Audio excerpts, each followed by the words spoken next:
Hey Pee-wee homies, J-War here with another video. So today we're going to be talking about 319 stuff. We're going to be talking about a lot of the changes that have been made, the impacts of those changes, and what I'm thinking about with regards to all of them, and what we're thinking about doing, and a lot of stuff about the economy, a lot of stuff about farming methods. Mainly I wanted to talk about divine orbs, I wanted to talk about uniques, and I wanted to talk about the meta strategies for farming methods. And now that we've seen with the new league mechanic, and now that we've seen some of the other changes which were very impactful to farming and the premier farming methods in the game, which revolved around beyond, choose to mapping, and things like, you know, a lot of monsters in your map, right? So we'll get to that, but first let's go over the unique situation. So there's a situation right now with uniques in the game to where everybody seems to be thinking. I see a lot of speculation going around, and granted this video is going to be speculation too. It's just kind of for fun, leading up to 319, giving some thoughts on some stuff. We're all excited, right? So I want to give some thoughts and some speculation on what I think is going to happen, and you know, the consequences and what I'm kind of preparing for, right? And maybe give you guys an idea of, you know, just throwing some thoughts around what's going on with uniques right now. Well, a lot of people seem to think like, you know, I'm seeing people say like, oh well, stay away from any unique builds, you know, builds that require any uniques. And well, this is probably good advice. I think it's a little bit extreme, and I don't think the uniques are going to be like abysmal drop rates all of a sudden or something like that. I think what they wanted to do was cut down on the vast amount of useless 1C uniques we'd have on the market, and you know, you might put them up for 1C or you might just vendor them, right? There's probably like 100,000 on the market, and then there'd be like a million of them that just got vendored from people not even wanting to put them up for 1C. So I think the number of those uniques are going to be dropped immensely, and the thing about uniques is they're typically build enabling. So yes, while this factor of the roles being important could come into play, it's probably not going to be that impactful, because a lot of times the roles aren't the build enabling part of the unique, right? So the roles are just going to make it better or worse, but regardless, it's still going to enable your build. Now, this isn't the case with every unique, but to be honest, I can't think of too many examples where the roles do dictate the ability for it to enable your build or not. I think for the vast majority, they don't matter as much. And I think, yeah, people are saying, and I'm hearing speculation about all these uniques are going to be so expensive, they're going to be so expensive. Well, I'm not so sure of that, because I think they're going to be put at very high prices early on, and demand is going to dictate that the prices come down eventually. Or it could be, I could be wrong about this, right? Like I said, a lot of this is just speculation, but at least early on, you know, the high prices are going to be put on these uniques with high rolls. But if your build just requires the unique and doesn't require a high rolled unique, you'll just buy the less expensive one with the worse rolls, right? The more expensive ones with the high rolls are going to sit on the market and not sell, and that's going to drive the price of them down. So we'll see what happens. I think a lot of it's just going to come down to rarity, right? We don't know a whole lot about it, but like I said, you know, we're just speculating here. I think if you have a build that required like a T1 or T2 unique, which isn't a whole lot of builds, but take a step back and think about if it's going to work for you to still do that build, right? So I think tier 3, tier 4 uniques, I'm not even sure how far down the tiers go. I really am more familiar with just the tiering system for like tier 1s and tier 2s. But, you know, the more common ones are still going to be in plenty of availability, I think. So we'll see what plays out with that, but I think there's a lot of speculation going around, a lot of dramatic thoughts about the effects that these might have, and the uniques were so plentiful before.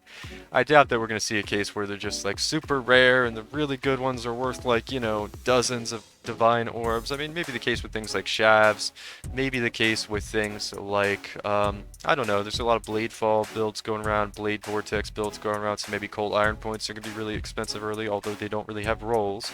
So they're probably all going to be the same price. It could be brass dome, +5 brass domes, max resist brass domes, things like that might be pretty expensive early on, but it depends how rare they are. So I think the lower rarity ones aren't going to be nearly as bad. If you needed something like, for example, one of the builds I've recommended, Accuracy Stacker with Oscarm gloves and Obscurantis helmet, yeah, there's probably not going to be any problem getting those. Yeah, the really high roll ones are probably going to be expensive, but you don't really need high roll ones just to start playing your build. You can worry about that later on, and then, you know, spend a little bit more money on that down the line.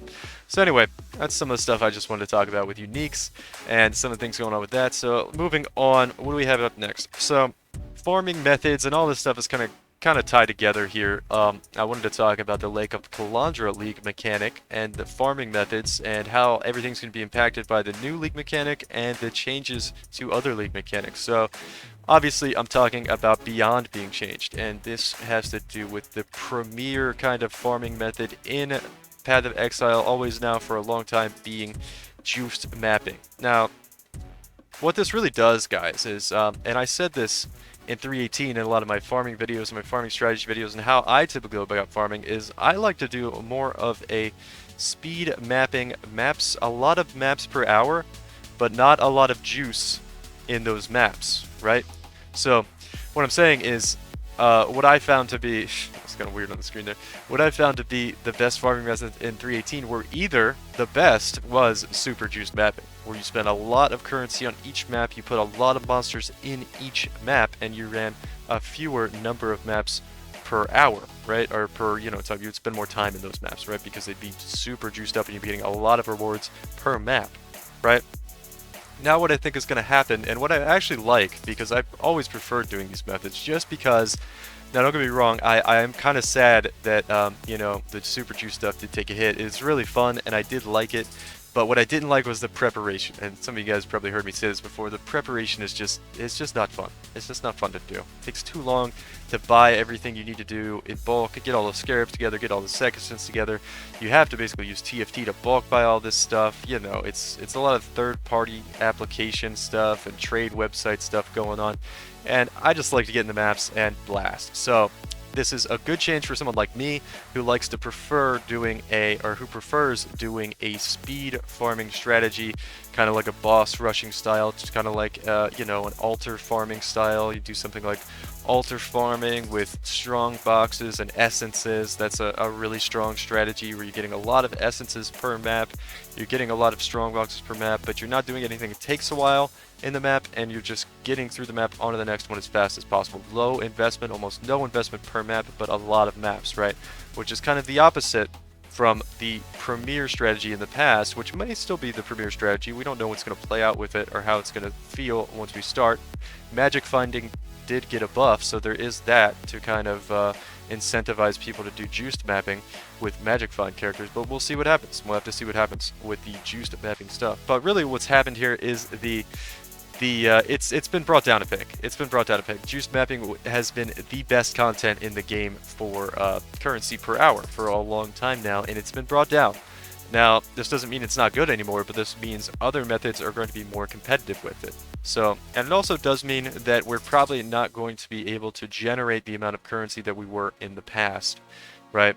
And not to mention the Divine Orb vendor recipe change was a really big hit to juice mapping. What I'm talking about here is basically the vast majority of people doing juice mapping before would run monsters have a chance to drop corrupted items, which would drop a lot of 6 links, right? And those would vendor for divine orbs. And the cost of your maps when you're juice mapping would be upwards of an exalt or more. I guess that would be a divine now or more, right? But you would get the majority of the cost back in pure divine orbs with 6 link recipes. So that allowed you basically always guarantee your profit. That's no longer going to be the case. So it's going to be much harder to justify the amount of currency it takes to put into juiced mapping per map for the rewards, because the rewards are not going to be as good, mainly because of that corrupted items 6-link recipe not working how it did in the past. So that's going to be a major hit to it.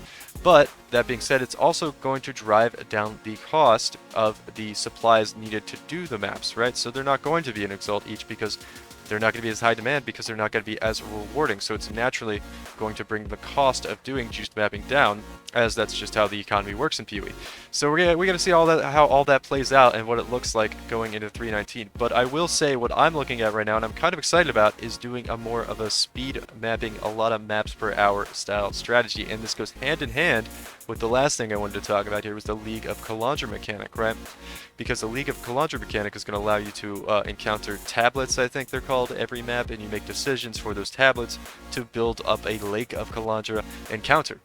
Okay, so what that's going to mean is we want to get through a lot of maps quickly so we can generate a lot of these Lake of Kalandra encounters. That's going to synergize really well with our something like altar farming, and you're building up your progress towards those Eater of Worlds altars, or those Screaming Invitations, and those Incandescent Invitations if you do Searing Exarch altars. So that's going to be a good option, and it's something I'm really excited about. I like doing those kind of methods because they typically don't take much currency. And by the way, guys, I also thought these were some of the best farming methods in 3.18. Obviously, they weren't as good as juice mapping. Nothing came close to being as profitable as super juiced map farming. You just couldn't beat it, right? But the next best thing I found was there wasn't a whole lot of semi-juiced options where, you know, you weren't investing considerable amounts in your map. If you just wanted to throw 1 to 2 scarabs in, you know, and hit up some stuff for cheap, it didn't seem very good. It never felt good. You either had to go all in with the super juice stuff, or you had to do like a fast maps per hour speed mapping strategy where you were boss rushing or something. And those two extremes seem to be the two best strategies, at least to me. So now we're looking at a situation where the one more rewarding extreme is being brought down in power, and the other strategy is looking really, really good. So that's some of the stuff I kind of wanted to talk about today. A lot of stuff to think about there, a lot of stuff to analyze. I think myself, I'm going to be gearing towards a more speed farming strategy. Obviously, bossing is going to be really good early on, and invitation farming is going to be really good, but I'm kind of excited because the main point of this video I wanted to make is a lot of these other farming strategies are going to be a lot more competitive with that super juiced mapping style, and it's going to be really interesting to see how this plays out, right? So I'm excited for it. I'm excited that we don't have to do, you know, trades for, because it would always feel bad when I'd be doing like Alch and Go strats, which were good, right? They were really good. A lot of them could get up near like even 10 exalts an hour doing like Alch and Go stuff, which if you don't believe me, you can check out my channel. I have some videos where I made, you know, multiple Alch and Go style strats and made upwards of 10 exalts an hour.